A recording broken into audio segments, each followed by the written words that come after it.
Mixing with Mike, plugin app of the week comes from Julian Michael Technologies. It's called Plugin Station. Plugin Station allows you to manage your entire plugin library from a single application.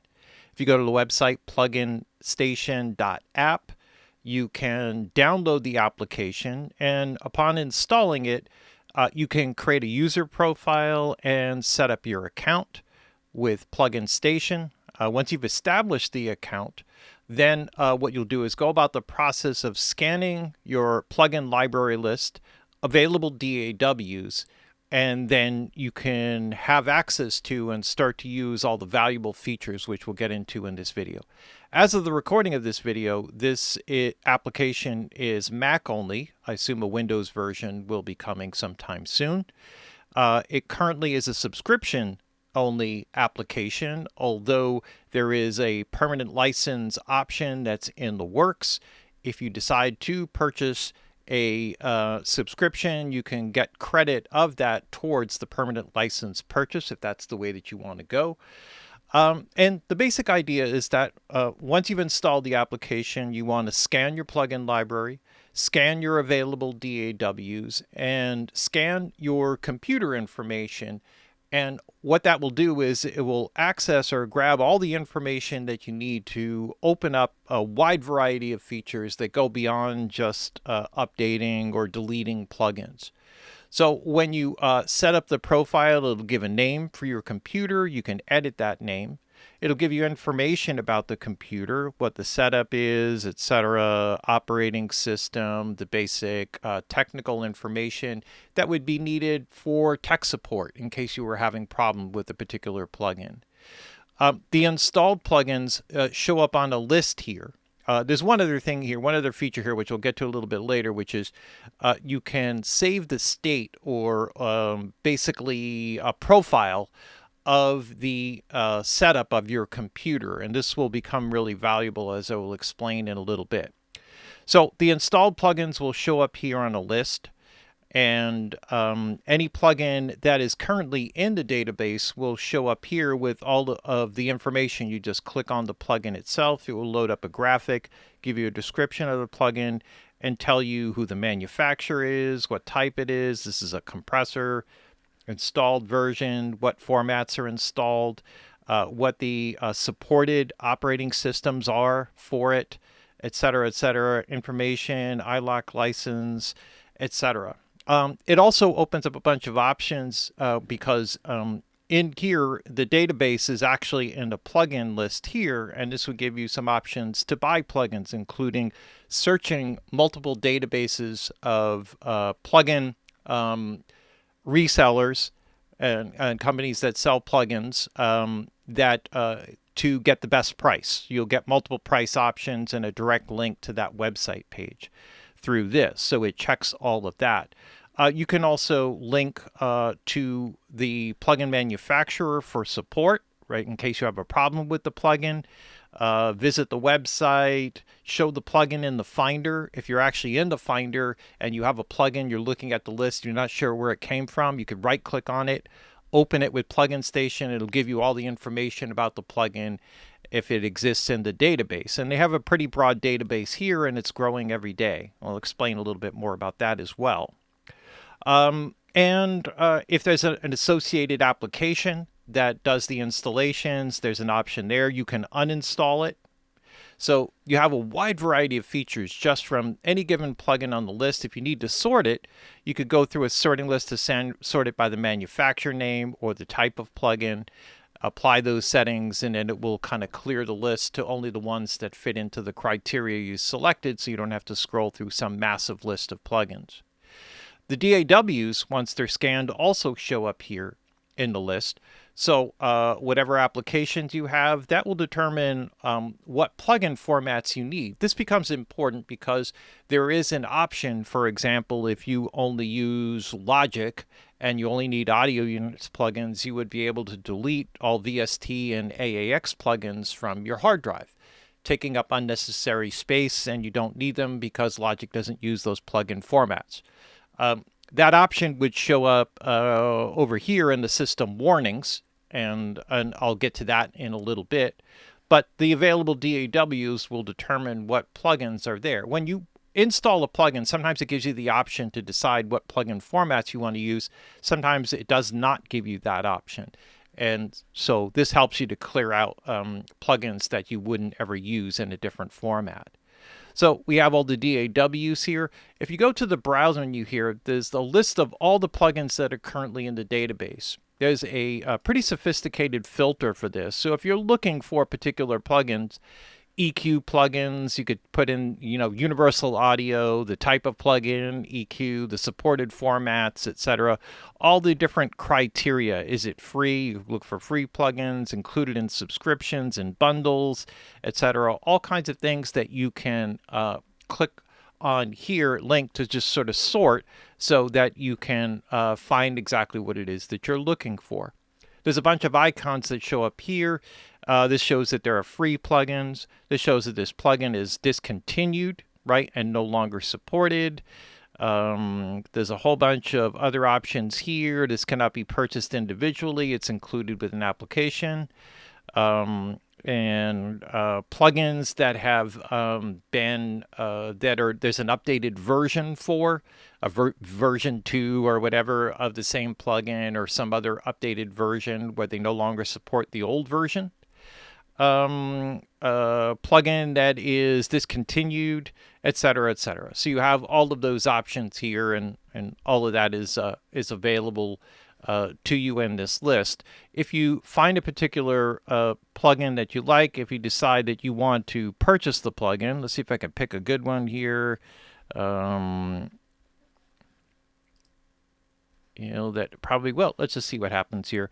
I could go here to show information about the plugin here. I could find the best price by clicking on this link, and what it will do is it'll search a database, come up with available options for purchase, and then those will show up here. Sometimes it's a bigger list, sometimes it's a smaller list, depending upon the plugin. You can view it right in the browser, find the best price that's available. Maybe sometimes you'll have exclusive deals from, certain plugin distributors and things like that. So that'll give you the ability to kind of search those things out. After the plugins are scanned, what it also does is it compares the database to the most current version. What's interesting about this, and it's really smart, is that if you scan your plugin library and there are plugins that are not part of the database, that notification in those missing plugins from the database will be sent back to Plugin Station so that they can add them. And all of the other associated information and all the other links and everything, as you'll kind of see as we go through some of the other settings here. All right, so those are all the plugins that they have in the database. There's some notifications here if you have notifications. There's a storage manager. The storage manager shows you how much space is being used up by the plugins, and you could separate it out by DAW, by plugin format, the storage type, like channel strips, compressors, etc. You can kind of, see the whole list there by opening that up.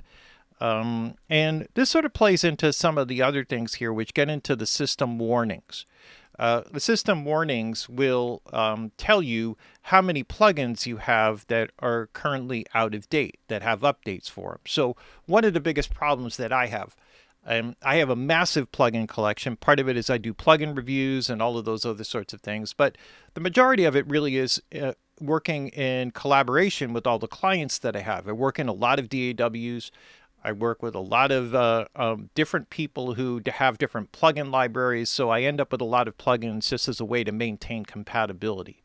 And the problem is one of the main problems is managing updates, because I may not use a plugin for a while. Not all plugins will tell you that there is an update that you can get to. Not all the plugin manufacturers send notifications, or you may not be on that list for receiving plugin update notifications and things like that. But this manages all that for you. So if you have a plugin that's out of date, it will either link you to the application like the TuneTrack Product Manager, which is a separate application. If that's installed on your computer, it'll open that up. You can run the update right from there. Same thing from here, right? And the Melda Plugin Manager. As we kind of go through, go to the Tokyo Dawn Records downloads page, Empirical Labs downloads page, et cetera, et cetera. If you have like a Arturia Software Center, that's a separate application that will allow me to run the updates that are available. There are also things like duplicate files. Sometimes this can accumulate as plugin manufacturers move their preference files and things like that to different locations as they do updates over the years. So it'll give you some information there. You can show it in the Finder. Delete them, the ones that are, unnecessary or not being used. And then there's another one here, which is an interesting one, plugins that are superseded. These are older plugins that have newer versions or newer updates that have come out later. So FabFilter Pro L, and there's the Pro L2 out. Or you have the FabFilter Pro Q3, but the Pro Q4 has been released. So it will notify you of that. It's taking a little bit to load up here. And then just shows some of the resolved issues that have come up, right? So when you have this, it'll take you directly to the page. It'll show you what the update is and take you directly to the page or to the application to, purchase the update. So you have loads of options there. There's also something called a system profile status. This is really powerful in that what it does is that you can store essentially what amounts to a snapshot of your computer with all the existing plugins that you have on it. And there's two valuable purposes for this. One is the ability to share this list with someone that you're collaborating with. So if the person you're collaborating with, you could just hit the share button here, type in their email address if they're part of the Plugin Station database, then you would be able to compare your plugin libraries up against each other and show where there are compatibility issues. This way, very quickly, you can figure out what plugins don't match between you, and then you can decide upon plugins that you can use commonly. And that would be something that you could reference to if you're working on something. Oh, can I use it? Do they have this plugin? You would be able to check very quickly.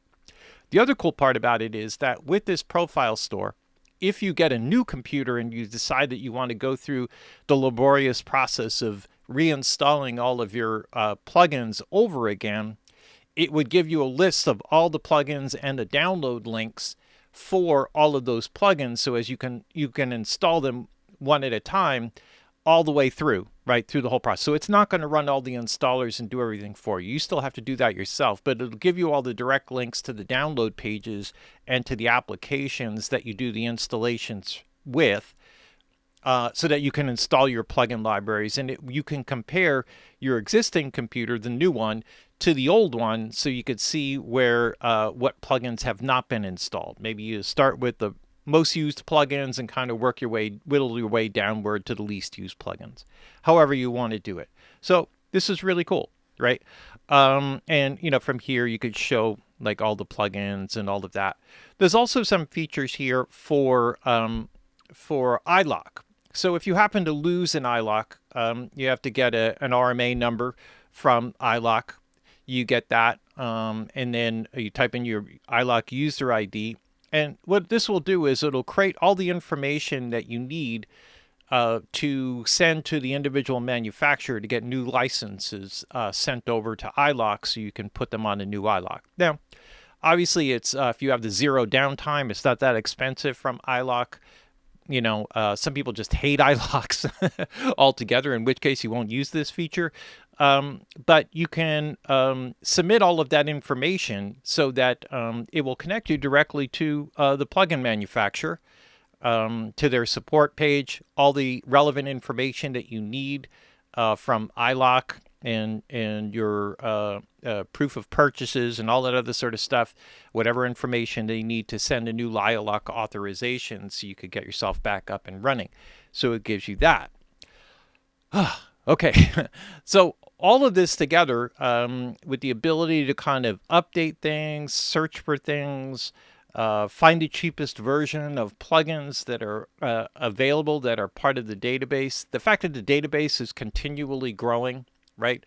Some of these end up being more difficult. And I waste a lot of time searching through websites to get to the downloads page. Sometimes it's obvious, sometimes it's not, sometimes it's hidden.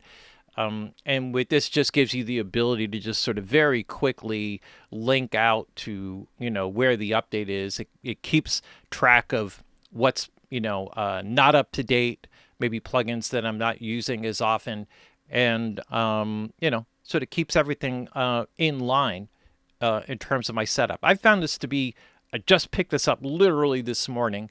The application is brand new in terms of its release. Only announced as of the recording of this video a couple days ago on Gearspace, and I've already found it to be very useful. Just the simple usage here. I will be one to make a purchase of the permanent license as soon as it becomes available. In the meantime, I'm taking advantage of this subscription. This is something that I need on a regular basis. Maybe you do, maybe you don't. I guess that depends upon your situation. But there's no better, more comprehensive plugin manager that I've found. One other thing, actually, before I kind of wrap this up, because this ends up being important, is that if you have a plugin and you have an issue with it, and this ends up being really valuable, you would click on the, find the plugin that you're having the issue with, click the Get Support link, and what it does is it gives you some basic kind of things that, troubleshooting type of stuff that you might go through.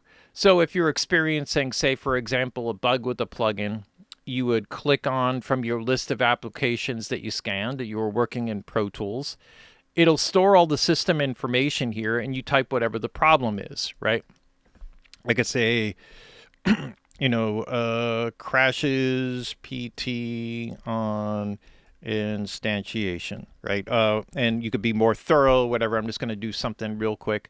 Generate a message, and then what it'll do is it'll generate a message. Universal Audio Support, because that's the plugin where it comes from. Here's the experience. These are the plugins that are listed here. It's got the version number, et cetera, et cetera, et cetera.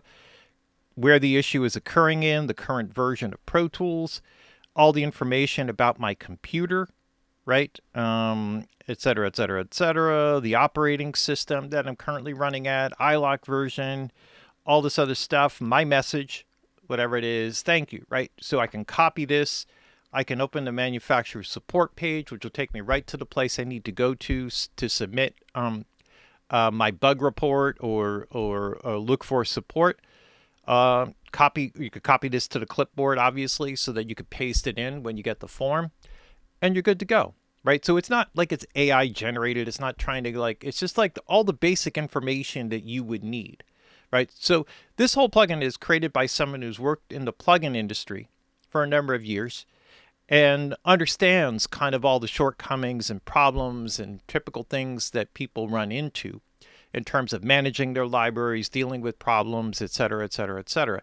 And this is a super smart application. It really covers a lot of bases in terms of its ability to, kind of really manage things and kind of keep things all in a kind of singular place for managing, for me, like a stupid big plugin library, embarrassingly so, but that's part of the gig.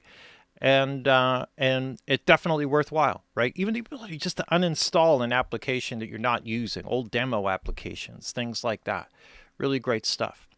Great work by Plugin Station. This is a really cool app. Definitely check it out. And I think you'll be very pleased with it. If it's something that you need help with, if you have a big plugin library, then this is definitely one for you.